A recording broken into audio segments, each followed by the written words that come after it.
flip in 1 and 2. Got it. I think the only thing I'm gonna have is a motion to adjourn. I mean, I think that's all. open and close the public hearing. Yeah, that's it. Well, I don't need a motion to open and close. I should be. No, just open the hearing, announce it. Anybody for comments, close it, adjourn.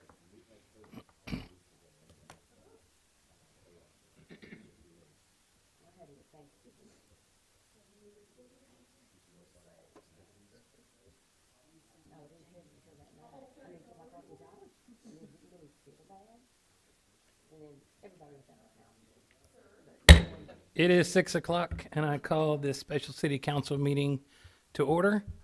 Item number 2 on our agenda tonight is to conduct a public hearing to review performance and obtain comments regarding the City of Commerce 2019 Texas CDBG Program Community Development Contract number 7219081.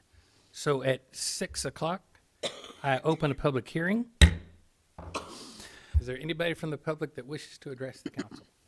Mayor, Council, if I may, I'll just put some basic information out there for all of the robust members of the public that are here for this meeting, but also for those that are watching online. The question was asked earlier, what is CDBG? That is Community Development Block Grant. And so there are state and federal funds that are made available to communities for community development, and they come in blocks of funding each year. And so there's a number of different grant programs that come through the Community Development Block Grant, or the CDBG. We used funding through this program to supplement our raw water motor control center project down at Lake Tawakoni.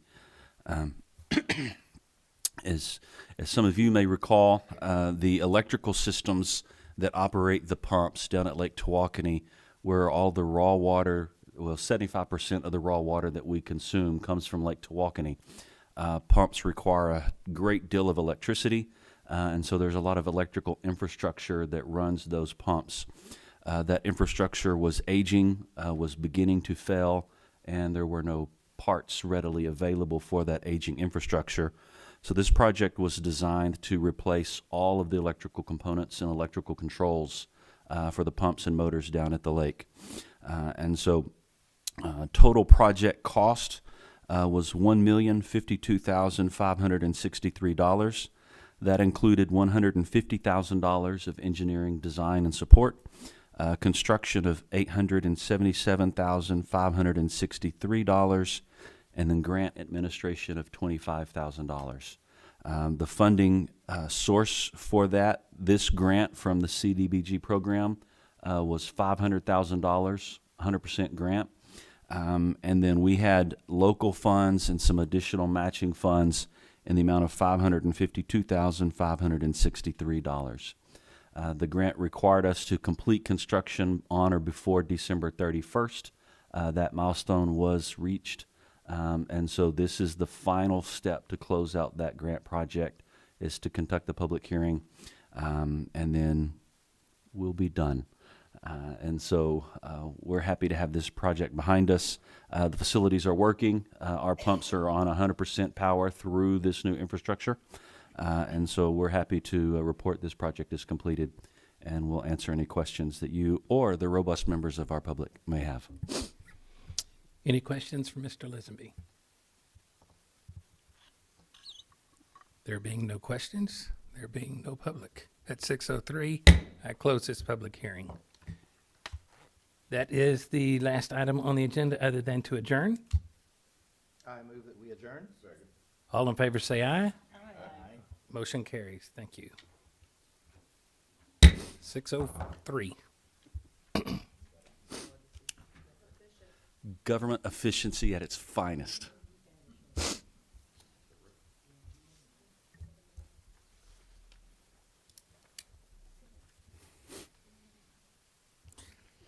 Well, since that was only 3 minutes, I'm going to assume nobody needs a break, and we will Okay. press forward into our workshop. At 6:04, I open a workshop for the Commerce City Council. Moving some things around on the agenda, I'm going to start with item number 2, presentation and discussion related to the city's adoption of 2018 building codes. Mr. Lisenby. Mayor, Council, I'm a going to turn this over to our Assistant Director of Community Development, John Harper, as he approaches the stand for his testimony. I will briefly back up just a little bit because sometimes there's confusion on why cities get involved in all of this mess, and do we really have the authority to tell people what to do with their property? And the short answer is yes. The authority for local governments is established through the Texas Constitution, and in that, municipalities are given forms of police power. Most people assume that just means police officers with badges, but it also gives us the ability to regulate how people live together in close proximity. People that choose to live in our community have made the choice to live in close proximity to their neighbors, and whenever you have people in close proximity, they don't always agree, and when Bob and Fred can't agree, someone has to intervene and help them resolve those conflicts, and that is the nature of the police power that municipalities have. One form of that is in building regulation and building codes. We could, in theory, adopt our own building codes, but none of us are complete experts in that process. So most municipalities refer to the international building codes or some form of that.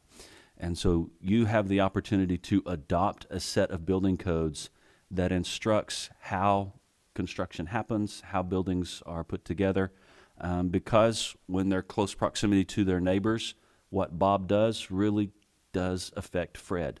One of the worst case examples that I've got experience with, a municipality in West Texas had adopted building codes. There were codes in the plumbing codes that dealt with how you handled natural gas. An elderly couple had a gas leak, and they hired Cousin Joe.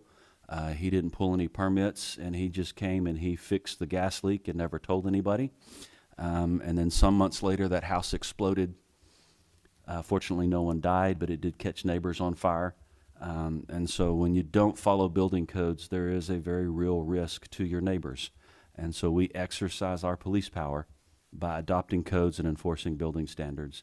And so the item before you tonight is a discussion on our need to update our building codes. And so, John, sir, you have the floor. Thank you, sir.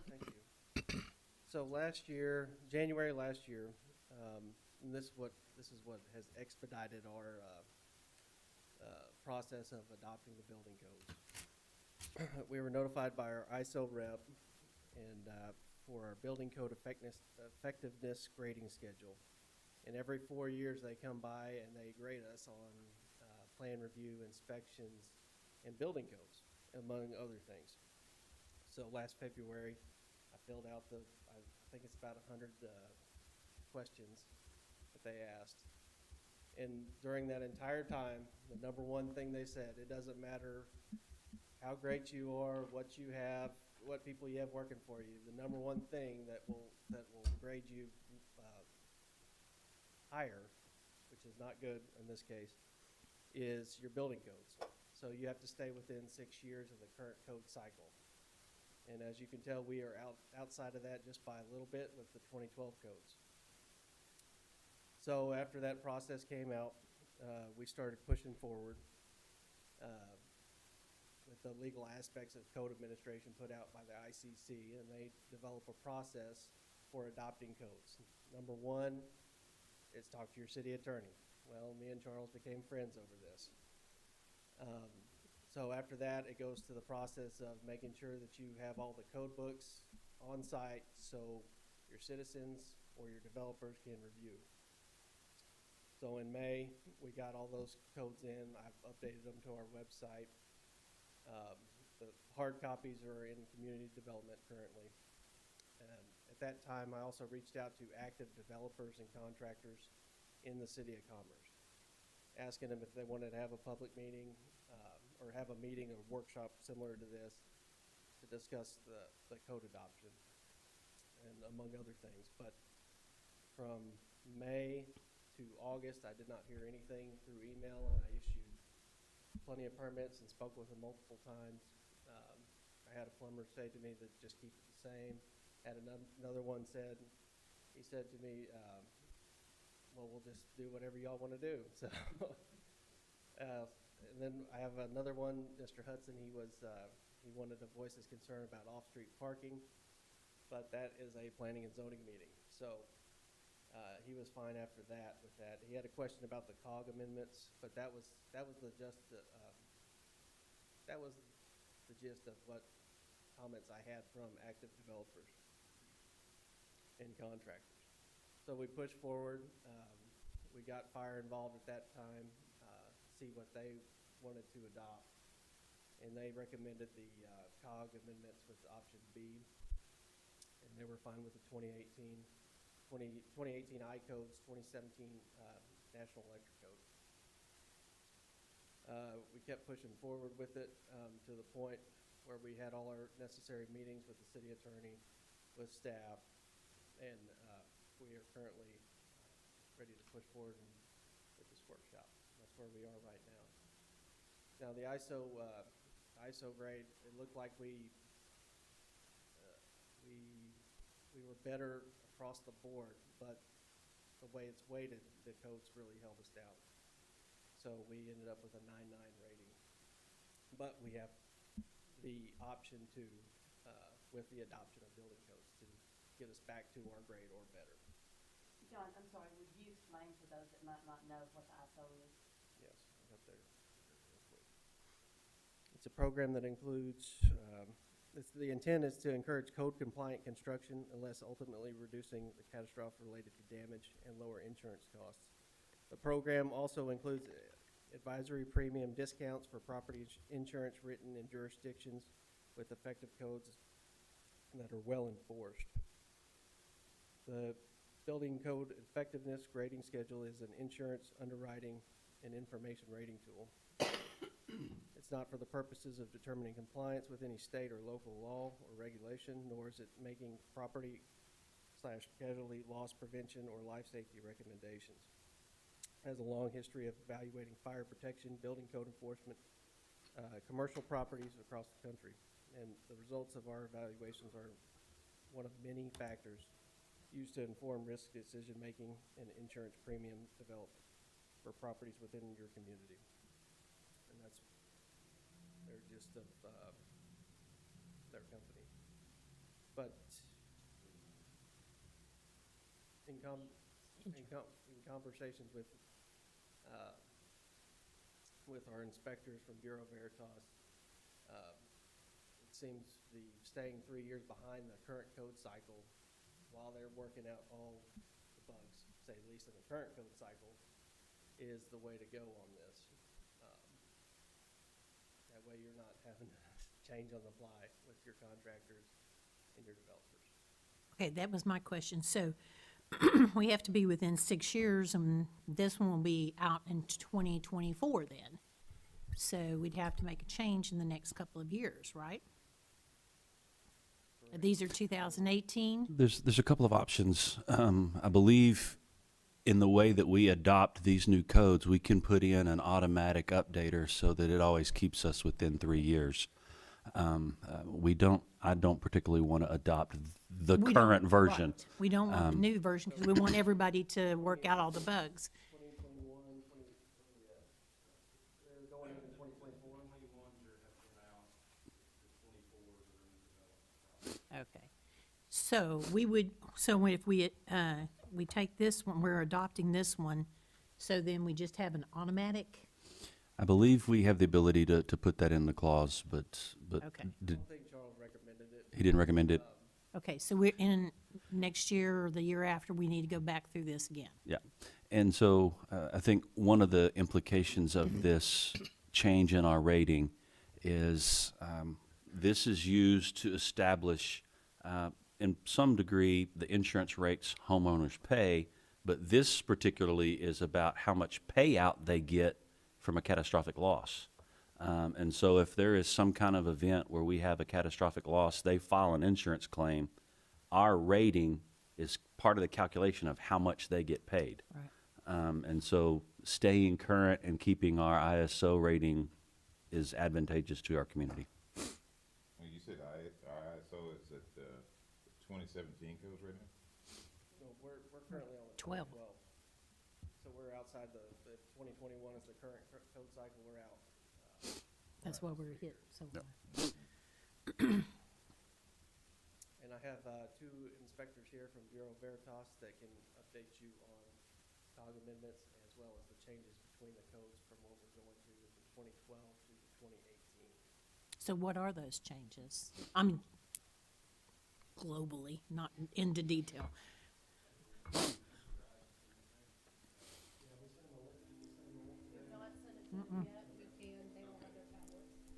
One thing, John, I'm sorry, before you leave, how did our rate change? I mean, was it This is bad. 59?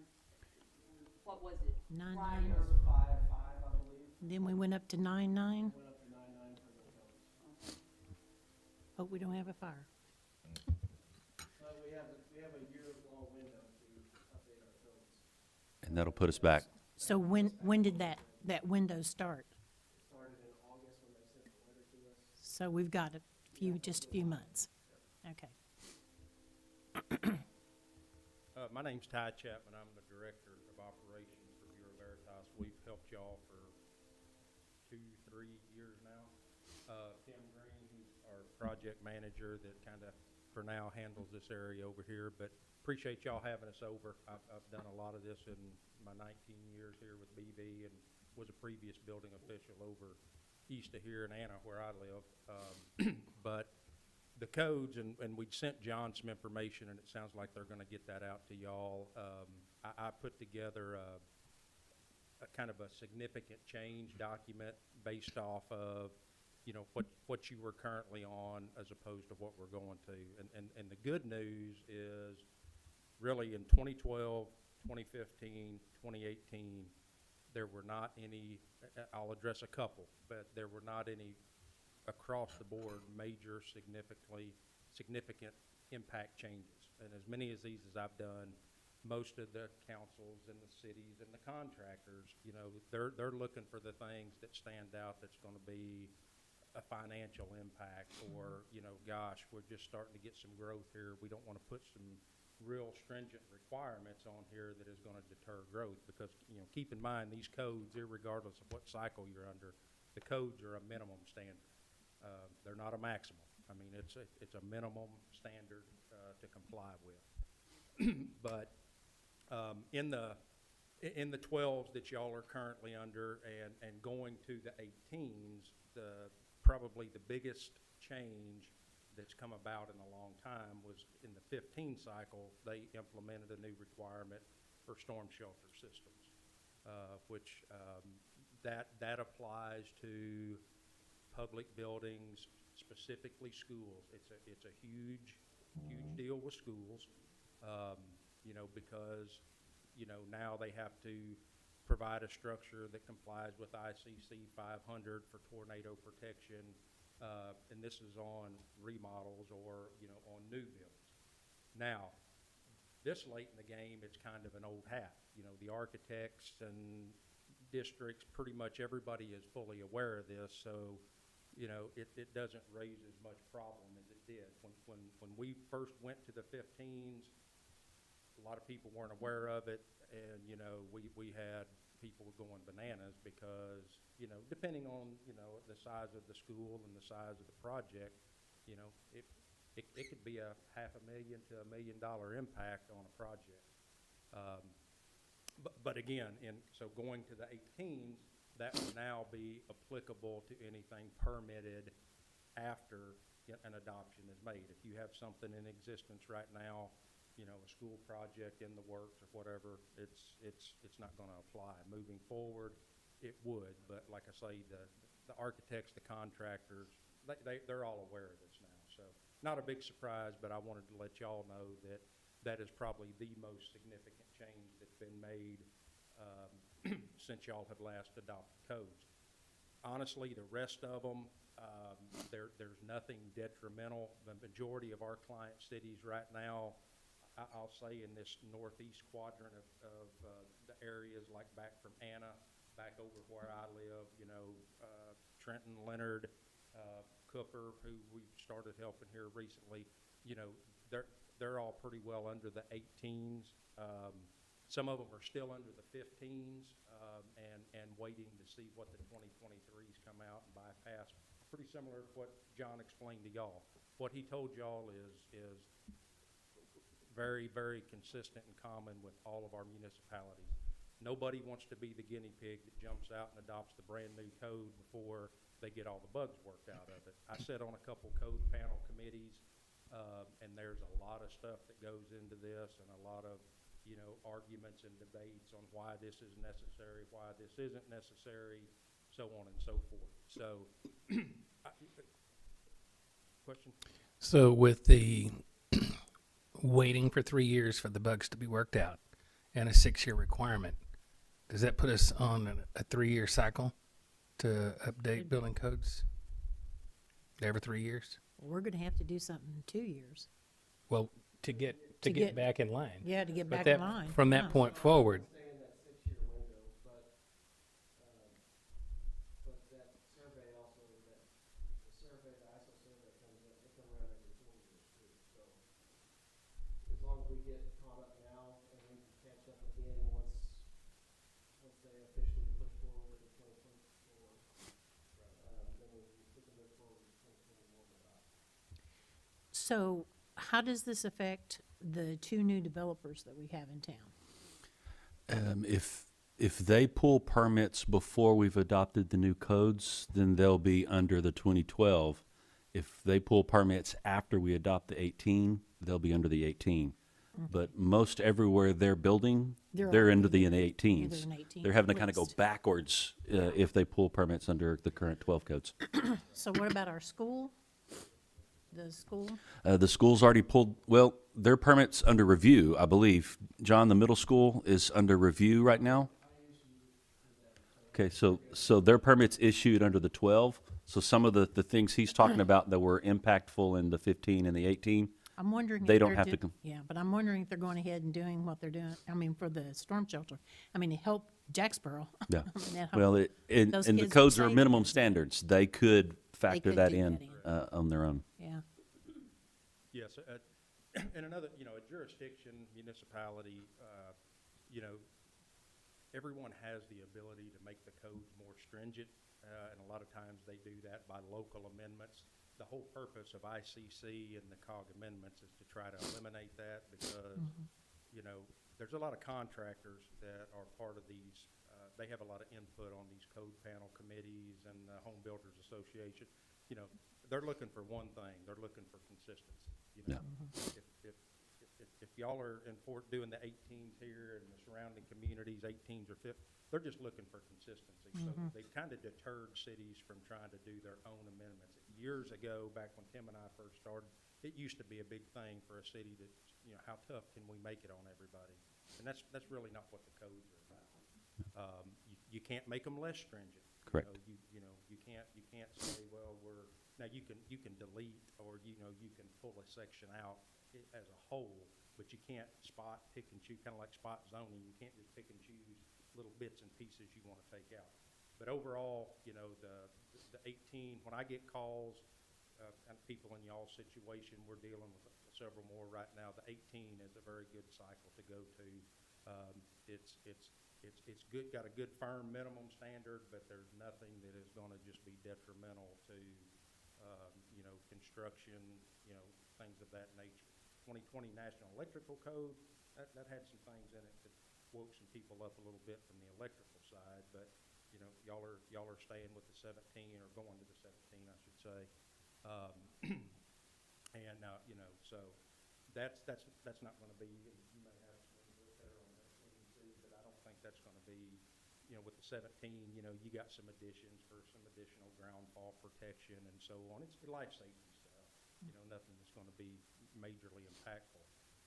And then talking about the COG amendments, you know, the North Central Texas Council of Governments, they have several committees of code officials that get together and they work on amendments, and basically what they do is, as a uniform group, small cities up to big cities, they get together and they hash out, you know, things that are in the code that maybe need to be reworded or maybe needed to be a little more clarified or things of that nature. So we always encourage a recommendation of, you know, the COG amendments, because there's actually a lot of things in there that, you know, still have some teeth to it, but it gives a little more benefit of the doubt per se to the contractors and stuff, as far as, you know, maybe exempting a few things that, you know, the code has actually written. So that's why, you know, we will recommend the COG amendments to go with those as well. And it sounds like, you know, talking with the fire department, you know, the option B, you do have to declare an option A or B. Option B is more suitable for, you know, the smaller jurisdictions, because it lowers the height level of your building to be considered a high rise, which helps the fire departments out, you know, where they don't have to have the big massive ladder trucks and everything. So there's a lot of factors that go into it. And I mean, if there's any specific questions or concerns, or, you know, we'll be glad to answer for you. But in general, you know, we would not recommend one of our clients to adopt a code cycle that we knew was going to create them any problem. And then to answer her question, you know, getting caught up, which we have a lot of cities that are playing catch up right now. You know, once you do get caught up, and then, you know, a year or two, we come in and do the 2021s. We've been in the 2021s long enough to know now there's, you know, again, there's nothing, I don't have the stuff in front of me, but there's nothing really significantly different. I was down in South Texas last week with our business unit down there. South Texas has started adopting the 2021s a little more than North Texas has. So you're not going to have any problems when you go to the 2021s either, and we'll be glad to come back and talk to you about those. But that'll get you to a point where then, you know, till we find out what the 2023s are all about, what significant impacts they may have, you know, you as a group may decide, well, you know, we're going to bypass that. We're still going to be in our 6-year realm, and let's wait and let's look and see what the 27s are going to have. Which, by the way, sounds crazy to me. Yeah. Is there any reason for us to not go to 21? If we're making a move to catch up and we're looking at going to the 18, well, I guess I should say, how many jurisdictions in this region are currently using the 21s? Because if we've got builders in most of the regions under the 18s, we probably want to be consistent with most of the region.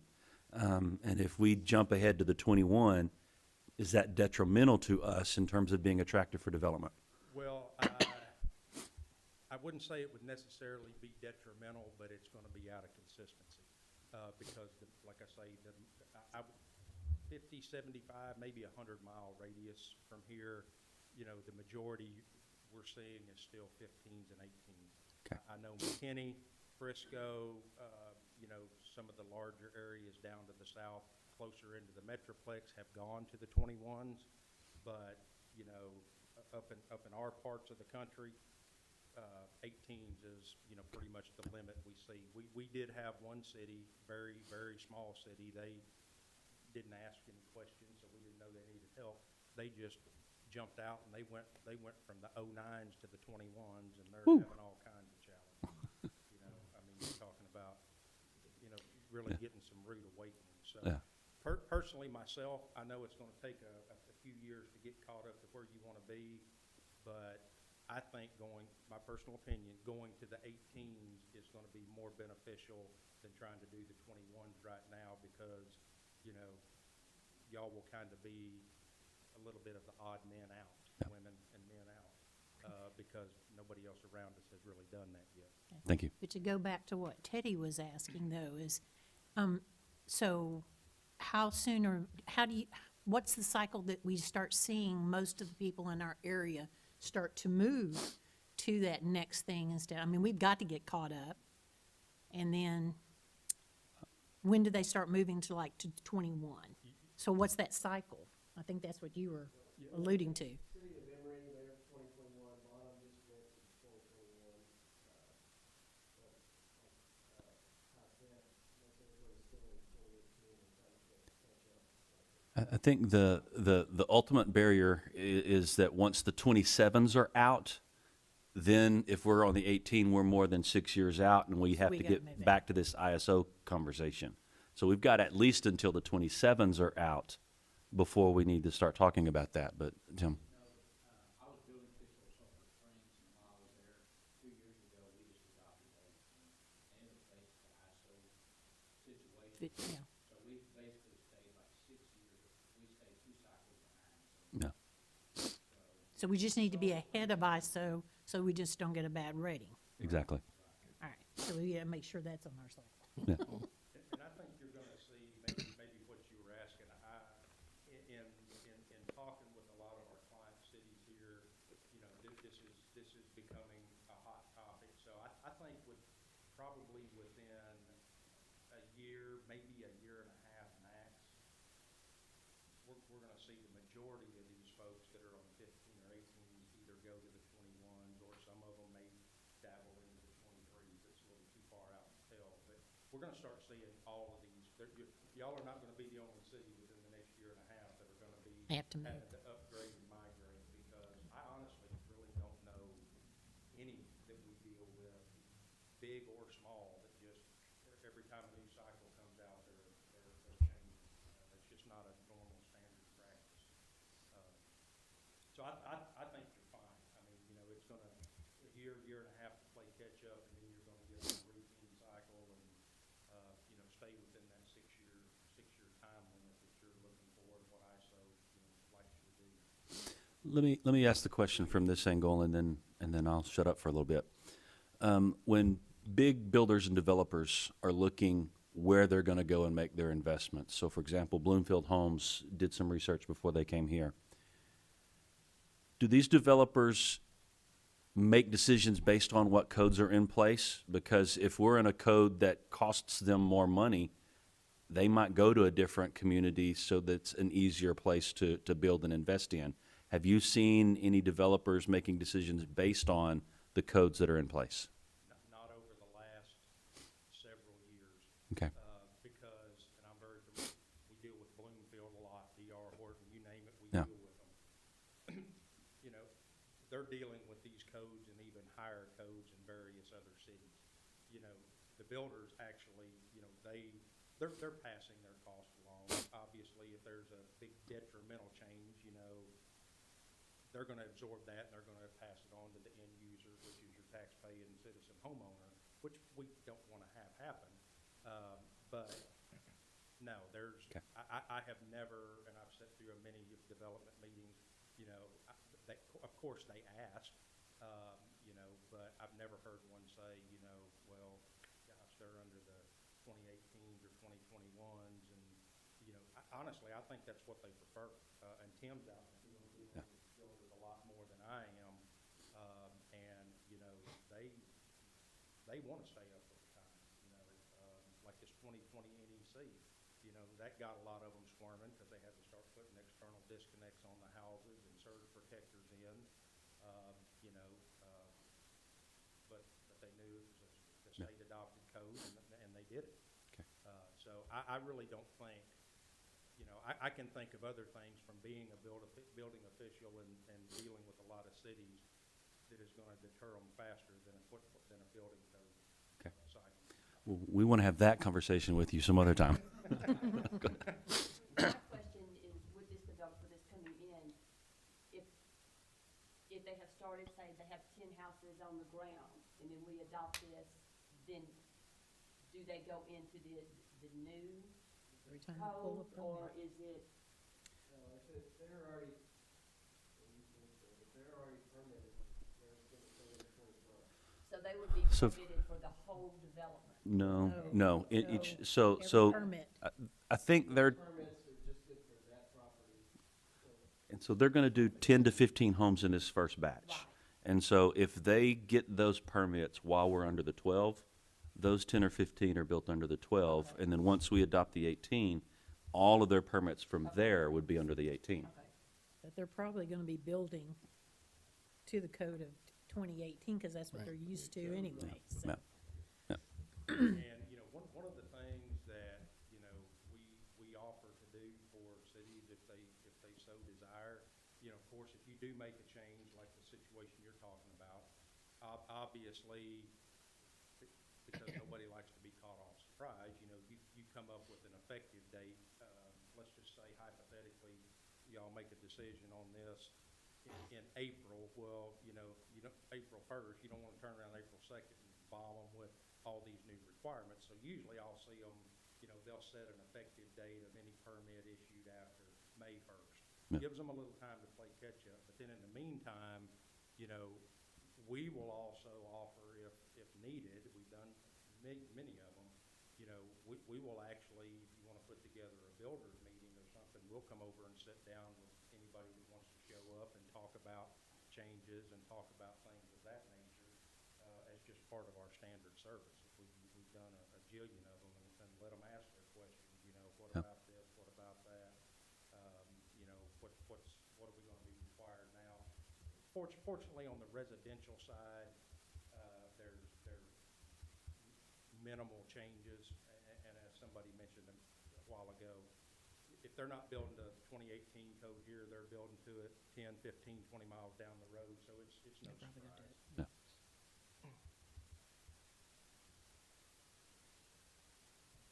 But and John, if that ever comes up, and you ever, you know, would wanna try to get something together, We made the offer, and there weren't really any builders that were interested in having a meeting, and so.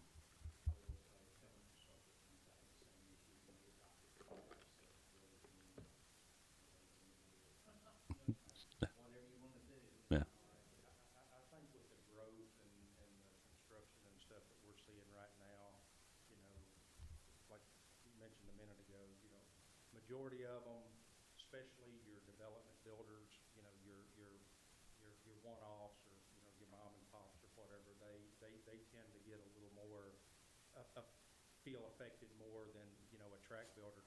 They're just like, hey, tell us what we need to do and tell us how much we owe you so we can get to work. Yeah. Yeah. Other questions? Any other questions? Thank you very much for coming tonight. Appreciate the representatives from Bureau Veritas. Mr. Lisenby, any closing comments? We've got a couple of ways to proceed depending on y'all's comfort level. This adoption is going to require 2 readings, as any standard ordinance does. We can bring the first reading to you at our regular February meeting, with the second reading to happen in March.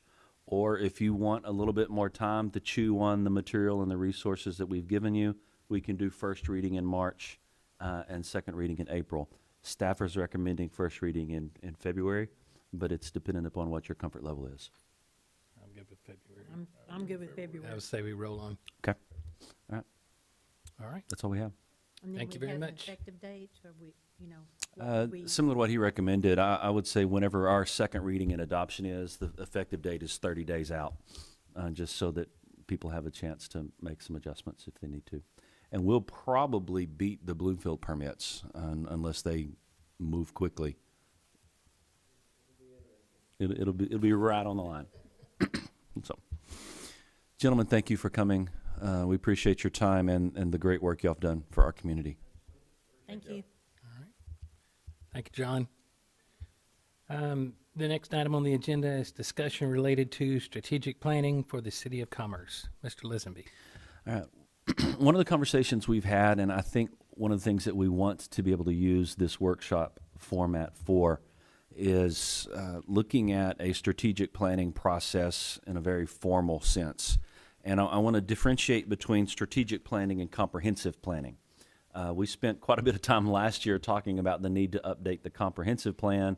We put a grant application together and found out that we weren't eligible. But as soon as we get out of grant purgatory, we're going to resubmit that grant because we do need to update the comprehensive plan. The comprehensive plan looks at a 20-year window, and it looks at everything from land use plan, zoning, to major infrastructure investments for this community over the next 20 years. It's a very involved and more expensive planning process than strategic planning. Strategic planning is, they recommend now to look at a 3-year window. It used to be a 5-year window. But things are changing so rapidly in Texas right now. It's really hard to predict what's going to happen 5 years from now. So they're recommending a 3-year window. And so the fundamental question is, as the elected representatives for this community and as the staff that you have hired to support you, what do we think the population and what do we think commerce is going to look like 3 years from now? And what do we really need to be focused on strategically to get ready for that point in time 3 years out? We could ask the question for 5 years out, but as we've discussed, there is some population migration coming out of the Metroplex. It's already hitting Hunt County. Hunt County is projected to receive substantial growth in the next 5 to 10 years. Most of that growth is projected Greenville West. We believe commerce is going to get impacted by that as well. Does the full wave come all the way out to commerce? I don't know. My gut says no. I don't think the full wave of what we're seeing in Caddo and in Fate and all those areas, I don't think that insanity hits us. But I think if we're smart, we position ourselves to be the alternative to that, because there are people that don't want to live in that congestion. And so we have the ability to maintain our rural character, but we have to be intentional and we have to be strategic about doing things to position ourselves. And so that's a series of conversations which ultimately ends up with a list. We did our Big Rocks conversation a couple of years ago. A strategic plan identifies 3 to 5 big strategic goals that you as a council want to see your staff pursue. And then we start building budgets and we start building work plans to deliver those objectives over the next 3 years. And then in 3 years, if conditions have changed, we're going to rehab that conversation probably every 3 years. Say, okay, now look 3 years. Is there anything different?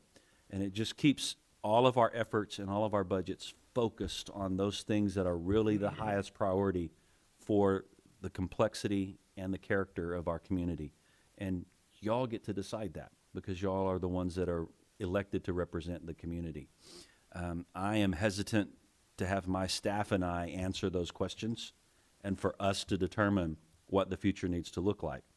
I've said it before, and because I repeat myself, I'll probably say it again. Y'all are the owners of the boat. We're the navigators of the boat. And so as an elected official, y'all get to help set what the course is and where we want to go. It's your staff's job to then figure out how to get you there. And if my staff and I are the ones picking the destination, we can look up 3 years from now and the community's not happy with where we've gone. And so this process will require some town hall meetings. It will require some feedback from the community. I would say some of our workshops need to happen outside of City Hall. We need to find some locations around the community to have these workshops, to invite new groups to come in. And so that's ultimately what the process looks like. Should take probably around 6 months to pull it off. And I think everybody's on board with that process and recognizes the need. The fundamental question that we need to chew on is, do we hire a consultant to lead us through that process, or do we try to go through that process on our own? My recommendation is that we look at trying to find a consultant and hire someone to lead that process, but it's not actually in the budget right now that we've adopted. And so if y'all want to look at some consultants, we can do some research. We can have some budget numbers to bring back at next month's workshop, and then you can make a decision on whether we want to hire somebody or we want to go it alone. But that's the fundamental conversation we need right now. Is we all agree it needs to happen. Do we want to hire a consultant or do we want to do it on our own? So what does a consultant actually do for us? I mean, other than, are they gonna tell us that we need to think about water? Do we need to think about, well, let me say just infrastructure. So that would be one big thing that we'd be looking at. And then are we looking at retail? Not being in a city strategic plan before, Yeah. what are the big rocks that we Well, need to be looking at? And what you get from a consultant is the expertise of someone who's done this many, many, many times for multiple communities in different economic situations. And there is an administrative workload that is involved in that process and producing those documents. So we're basically renting their expertise. They've done this and they've led lots of organizations through this process, and they have the staff to produce the documents and do the administrative work. My hesitation to do it alone, I don't know who you. yeah, we know we need to work on water. That's not rocket science. Yeah, we know we need to recruit some retail. We can kind of understand what the things are that we need to do, but do we have the experience doing them? And do we have the administrative staff to put all that together in a package that we can communicate? We're a little understaffed to take that on. I would like to see, I think you're right. I think we know what we need to do, but instead of waiting for the wave, we ought to take this opportunity to put together some plans that will encourage Yeah. the movement to commerce and encourage more traffic, if you will. I can tell you without a consultant that one of the fundamental challenges facing our community is infrastructure and the resources to update that infrastructure. And one of the challenges of municipalities since the municipality was invented is that you have a group of people move in and they build houses and they build streets, and that adds to the tax base. And so we take the revenue from those houses to start fixing the old stuff. Well, fast forward 10 years, now that new stuff is old, and we've got to maintain that one, and we don't have the money to maintain that one, so we need another group of new stuff to come in, and it's like floating checks. We've got to have more development so that we have the ability to maintain the infrastructure that was built 10, 15 years ago. That's a losing proposition to get stuck in that cycle. And there's ways to overcome that, and there's people that have done it, and I would love to be able to tap into that expertise so that we can figure out, because we have significant infrastructure issues that if we ask today's population to pay for, it's going to be hard. So we need to capture some growth. I don't want to get run over by that growth, to your point, and so we need to get ahead of it. So I believe we had a very successful downtown planned campaign with Freeze and Nichols. Mhm. Are they also in this same business? And I don't want to default to them, Sure, but they know us they do. and they're familiar with our community now. Yeah. I would really hate to go through a learning curve with somebody else. I'll reach out to them. They do comprehensive planning, and similar to what we saw through the downtown, which is more technical in nature. Strategic planning is usually done by people that have actually run cities rather than the engineers that have designed city components. But I can reach out. They may have a wing that does the strategic planning. They usually focus on comprehensive planning, which is more technical in nature. And strategic planning is usually by experienced administrators that have led cities before. But I'll reach out to, hopefully we'll have several options that we can take a look at. Such as what kind of companies are you talking about? When we went to TML, we went to a session on strategic planning. The young lady that gave that presentation, that's her business. And so there are consulting firms out there that's what they do. And they're usually former managers, former mayors, people that have got experience in the running of cities that have retired and now gone into the business of helping others. SGR, that did the search when y'all were looking for a city manager, SGR offers these services. There's places like that. Is there a ballpark dollar figure? For a community our size, the research I've done, you're looking at $15,000 to $25,000 to lead this process. Comprehensive planning is $100,000 to $200,000, but we're not looking for comprehensive planning right now. And that money would be found in the budget somewhere. We have funding for it. We would need to amend the budget, but we have funding, and I think it's important enough that we don't need to keep punting it. We can find the funding. We have the funding for it, but we need to go into this with our eyes wide open. So would this start in a similar fashion to the downtown plan with a group of citizens? Typically, they'll start with a workshop with the council so that we can establish kind of a scope and what we're looking for. And then off of that, basically interview process, then they'll structure how many town hall meetings. I know we'll go out into the community. There may or may not be a full community survey. They'll develop what that process looks like after they've had an initial conversation with the council. So what brought Bloomsfield, I'd like to know, what brought them here? What did they see? What did they see? Because that would also help us to lead us in some of this. And see, and I also see not just what's coming this direction from, and wanting not to be in the city, big cities, although I think Greenville's a small city, but, you know, looking at that, I think we're gonna be a bedroom community for the people lake. that are gonna end up at the lake. Mhm. I mean, we're gonna be a stop-off for groceries and things like that if they don't end up everything getting into Ladonia. But I can see that as a possible move that direction. So we need to be thinking that way too. I will suggest there were probably two things that led Bloomfield here. The first, I'm actually going to give most of the credit to Bonnie Hunter. Bonnie and I had been talking about the various areas around our community that are ready for housing development. We've got lots of property, but it's off the board. Then we've got other property that has potential but has no infrastructure. And then we have some property that already has the major water and sewer components nearby. And so Bonnie and I had a couple of conversations about that. There was a real estate development group that she knew. They have connections with Commerce, and so she started a conversation with them. They came out and started talking to her and I, and through those conversations, they're like, we think we could pull off a project here. And they then reached out to Bloomfield because they had connections to Bloomfield. So the genesis of the conversation, I'll give credit to Bonnie.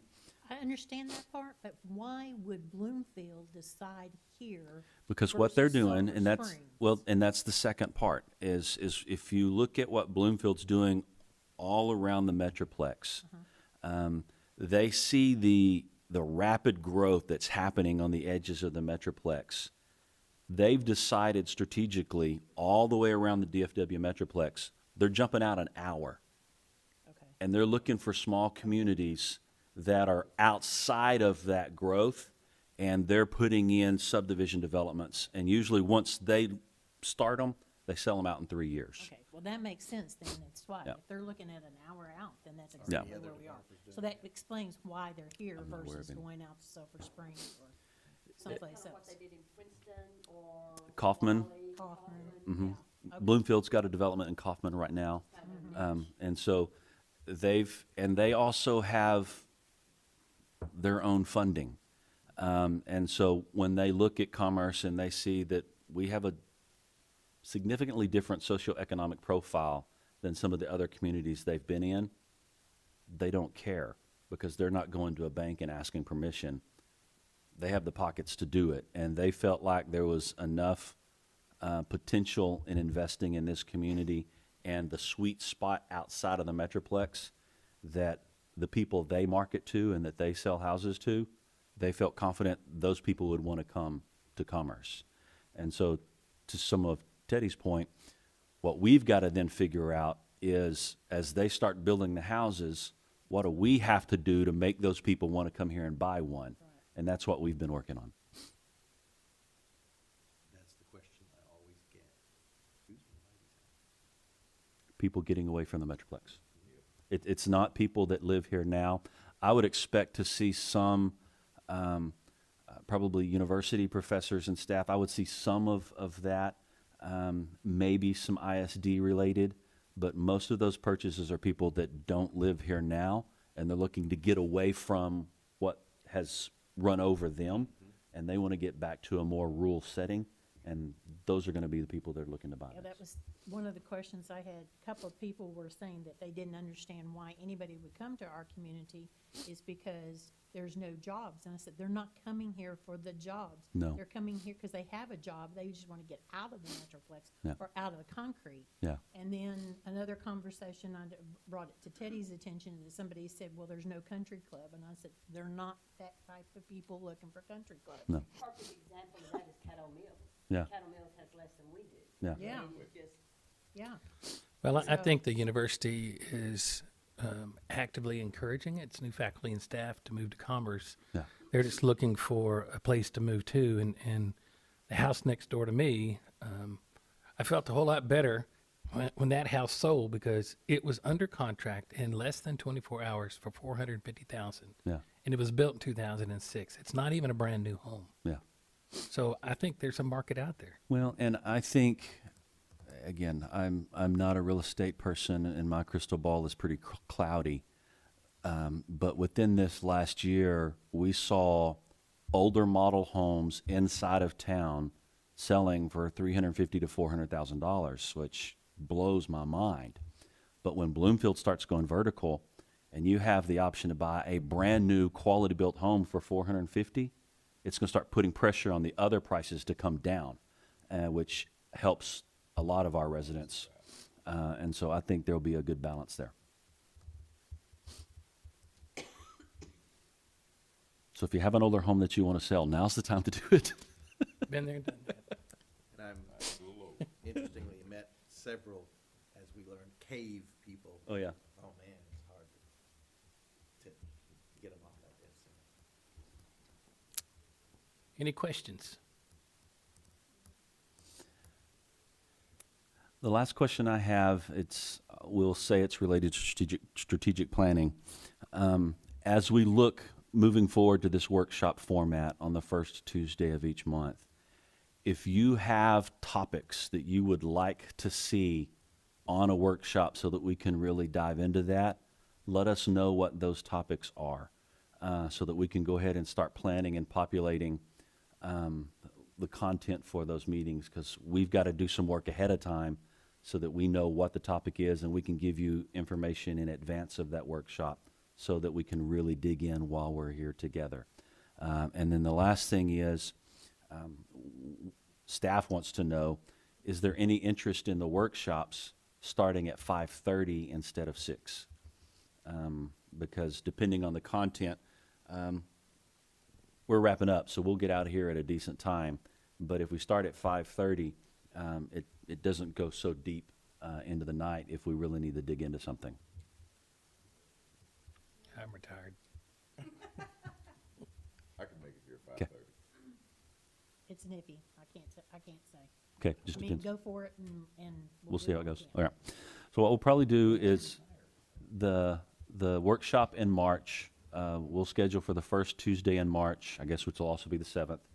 And we'll schedule it for 5:30. I know a topic will be, we're going to circle back to this strategic planning conversation and bring you some options and hopefully some price ranges of what we're talking about. And then if there is other topics you would like us to dig into, let us know and we'll see if we can work it in. Well, streets and the street maintenance, but I know we gotta get it in the toolbox of what y'all are gonna do, but I think if we would better understand where you're going with it and Sure. what you're doing, I Okay. think that's a great one that we need to have. And then, down the road, we should be looking at the properties that we have and what we can do with them.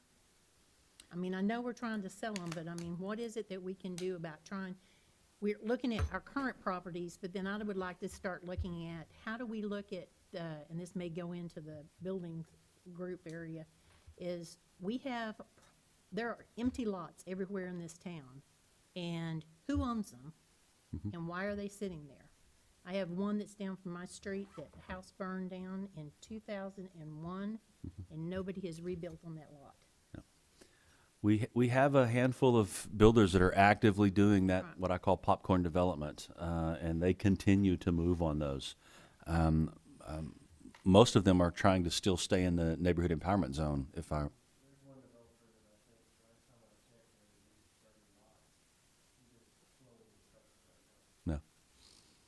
And so we can have that I conversation. think that's something that- Bonnie and I meet with Randy Tarpley next week to look at the property. He's had a chance to evaluate those, and he's going to kind of present a strategy to us. So Bonnie and I meet with him next week to talk about properties. But I think He's that's our something broker. else that we should be looking at is, how do we help the current owners out there that are just sitting, and maybe we could be able to get somebody to help them to market that, to build up the property values in this town, or the reason why, like I said, there are several lots just around my neighborhood that are just empty. And I Yeah. bet you we have to do some research to find out who they Yeah, own them. and I've got somebody that I can cut loose on that research project. And it's not John. I know you'd be really excited to do that, but I'm not going to dump that on him.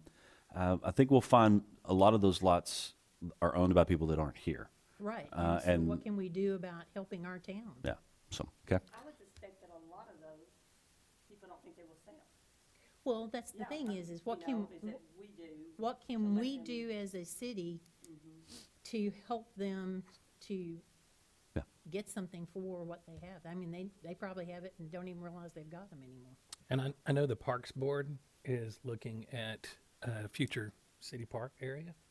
And those open lots, they're always going to be candidates. Because if we wait till we need the park, the land won't be available. So we need to be looking at available land now for a future park site.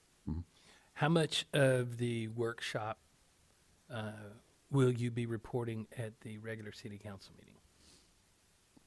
How much do you want me to report? Well, I don't can, know. I can give us, during the city manager report, I can give a snapshot of the content and what we discussed, but if you want more than that. No. Let's see how it goes. Okay. I would suspect that there's probably going to be a lot of people that watch the city council meeting that won't watch the workshop unless they hear we're discussing specific topics at the workshop. Good point. I'll factor that into my update for a couple weeks from now. Any other comments or questions?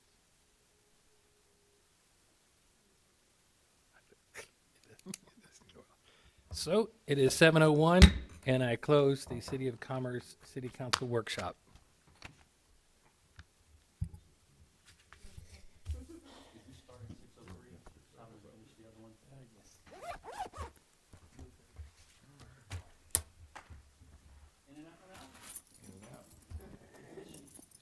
Ta-ta.